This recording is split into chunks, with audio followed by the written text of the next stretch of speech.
আসসালামু আলাইকুম। বহুদিন পর ভিডিওতে আসলাম। এখন মূলত অনেক কাজ থাকার কারণে ভিডিও করা হয় না, ব্যস্ত থাকার কারণে। যাই হোক ভিউয়ার্স, ছাগলের খামার যারা করতে চাচ্ছেন অবশ্যই ভিডিওটা তাদের জন্য।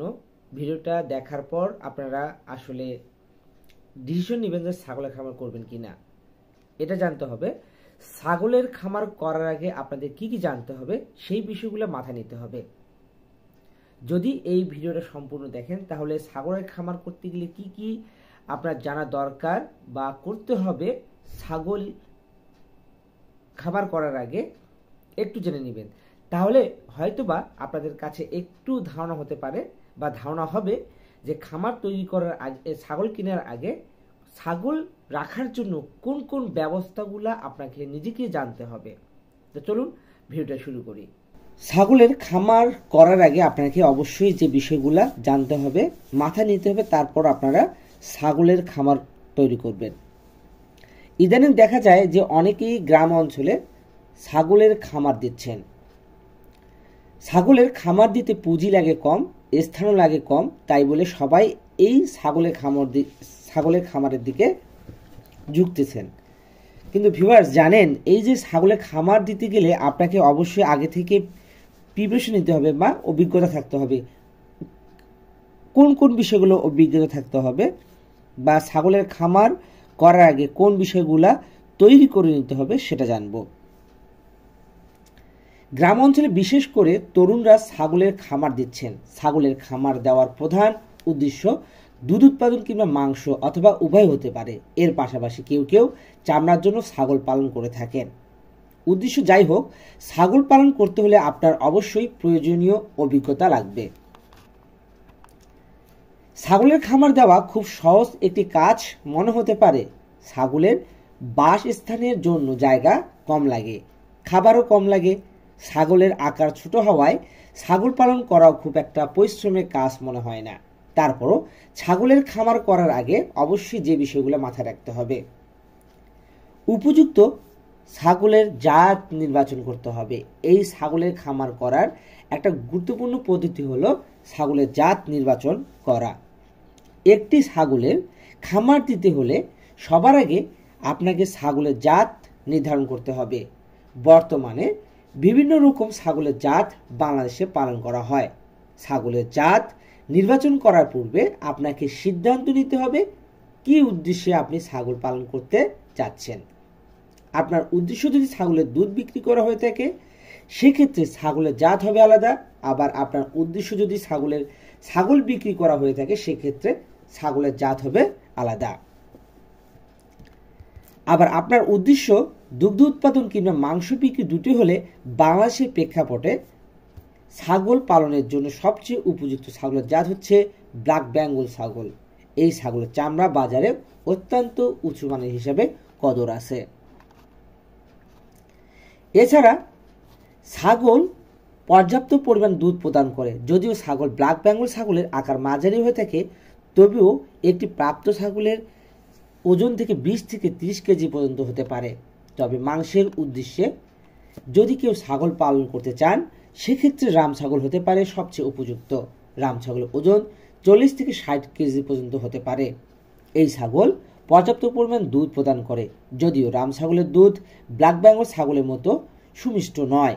ইতিমধ্যে আমরা ছাগলের জাত নিয়ে একটি ভিডিও করেছি, সেটা দেখে নিতে পারেন। এখন কিভাবে ছাগলের খামার দিবেন? কম সংখ্যক ছাগল দিয়ে খামার যাত্রা করবেন। যদি আপনারা ছাগলের খামার দিতে চান তাহলে অবশ্যই প্রথমে ছাগল সংখ্যা কম দিয়ে শুরু করুন। সিদ্ধান্ত যখন নিয়ে ফেলছেন ছাগলের খামার দিবেন, সেক্ষেত্রে আপনার উচিত কম সংখ্যক ছাগল নিয়ে একটি খামার যাত্রা করা। অনেকেই শুরুতে 100 বা 150 ছাগল দিয়ে খামার শুরু করেন, এটি মোটেও একেবারে উচিত নয়। শুরুতে 12 থেকে 20টি ছাগল নিয়ে একটি খামার দেওয়া যেতে পারে। একটি ছাগলের খামার পরিচালনা করতে প্রয়োজন পূর্ব অভিজ্ঞতা। বেশি সংখ্যক ছাগল নিয়ন্ত্রণে রাখাও কঠিন। শুরুতে কম সংখ্যক ছাগল দিয়ে খামার গড়ার পর আস্তে আস্তে যখন লাভের মুখ দেখবেন তখন ছাগলের সংখ্যা আপনি বাড়াতে পারেন। এখন ছাগলের খাবার কি হতে পারে? আমরা অনেকেই জানি ছাগল একটি তৃণভোজী প্রাণী। ঘাস কিংবা বিভিন্ন ধরনের গাছের পাতা, বা যে কোনো ধরনের খড় খেয়ে বেঁচে থাকতে পারে। কিন্তু আপনি যখন একটি খামার দিয়েছেন, আপনার খামার দেওয়ার প্রধান উদ্দেশ্য হচ্ছে ছাগলের মাংস কিংবা ছাগলের দুধ উৎপাদন করা, সেক্ষেত্রে ঘাস কিংবা গাছের পাতার উপর নির্ভর করা চলবে না। ছাগলকে দিতে হবে ভুট্টা গুঁড়া, সয়াবিন খোল, চিটা গুড়, গমের ভুসি ইত্যাদি। এগুলো প্রোটিন সমৃদ্ধ খাবার। এই খাবারগুলো খেলে ছাত্র দ্রুত মোটা তাজা হবে এবং স্বাভাবিকের চেয়ে বেশি দুধ দিবে এবং মাংসও অনেক বাড়বে। কিন্তু তাই বলে ছাগলকে ঘাস খাওয়া কিংবা গাছের পাতা খাওয়া থেকে বিরত রাখবেন এমনটা নয়। যদি সম্ভব হয় ছাগলকে নিয়মিত খোলা মাঠে চড়াতে পারেন, সেখান থেকেও তারা ঘাস অন্যান্য গাছের পাতা খেয়ে সুস্থ থাকবে।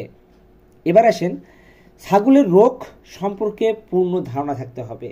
আমরা প্রতিনিয়তই বিভিন্ন রকম রোগে আক্রান্ত হই, ঠিক তেমনি ছাগলও রোগে আক্রান্ত হতে পারে। যদিও মানুষের মতোই ছাগলের শক্তিশালী রোগ প্রতিরোধ ক্ষমতা নেই, ফলস্বরূপ ছাগল সহজে বিভিন্ন রকম রোগে আক্রান্ত হতে পারে। যেমন কম বেশি ছাগলের সর্দি কাশি হয়ে থাকে, পিপিআর রোগ, পাতলা পায়খানা, ওলান পাকা রোগ। এই যে 4টা যে রোগের কথা বললাম, এগুলা কিন্তু হয়ে থাকে, এগুলা বরাবর হয়ে থাকে। তাই আমাদের পূর্ব থেকেই ছাগলকে বিভিন্ন রকম রোগ হতে রক্ষা করার জন্য টিকা প্রদান করতে হবে। একটি ছাগলের বয়স যখন 4 থেকে 6 মাস হয়, তখন থেকে বিভিন্ন টিকা দেওয়া উচিত। যেহেতু ছাগলের বেশিরভাগ রোগে ছোঁয়াচে রোগ, তাই কোনো ছাগলের মধ্যে রোগের লক্ষণ প্রকাশ পেলে সেটিকে দ্রুত আলাদা করতে হবে। আমাদের এরকম একটা ভিডিও আছে, সেটাও ভিডিও দেখে নিতে পারেন। এখন প্রশ্ন আসতে পারে, টিকাগুলো যদি না দেন সেক্ষেত্রে খামারের উপর কীরকম প্রভাব পড়তে পারে? উত্তর হচ্ছে ভয়াবহ প্রভাব পড়তে পারে। আগেই বলেছি, ছাগল যেসব রোগে আক্রান্ত হয় তার বেশিরভাগই ছোঁয়াচে রোগ। এই ছোঁয়াচে রোগ খামারের একটি ছাগলকে আক্রান্ত করলে বাকি ছাগলকে খুব সহজে আক্রান্ত করে ফেলবে।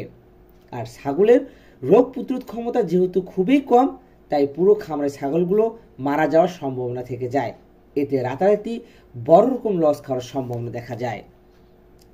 ছাগলের বেশিরভাগ রোগ মরণঘাতী, এদের সুনির্দিষ্ট কোনো চিকিৎসা নেই। একমাত্র পূর্ব থেকে যদি রোগ প্রতিরোধ ক্ষমতা টিকা দেওয়া হয়, সেক্ষেত্রেই ছাগল সুস্থ থাকে। আমরা ছাগল নিলাম, এবার ছাগলের বাসস্থান কেমন হওয়া উচিত সেটা জেনে নেওয়া দরকার। অনেকেরই মনে করেন ছাগল পালনের জন্য বড় পরিসরে জায়গা প্রয়োজন নেই। প্রকৃতপক্ষে এই ধারণা ভুল। কয়েকটি ছাগলের জন্য হলেও আপনার বড় পরিসরে খামার করা উচিত, কেননা ছোট পরিসরে খামার বানালে ছাগলগুলো নিজেদের মধ্যে রোগ জীবাণু বাঁধিয়ে ফেলতে পারে। এছাড়া ছোট খামার অস্বাস্থ্যকর পরিবেশ সৃষ্টি করে, যা ছাগল পালনের জন্য মোটেই উপযুক্ত নয়।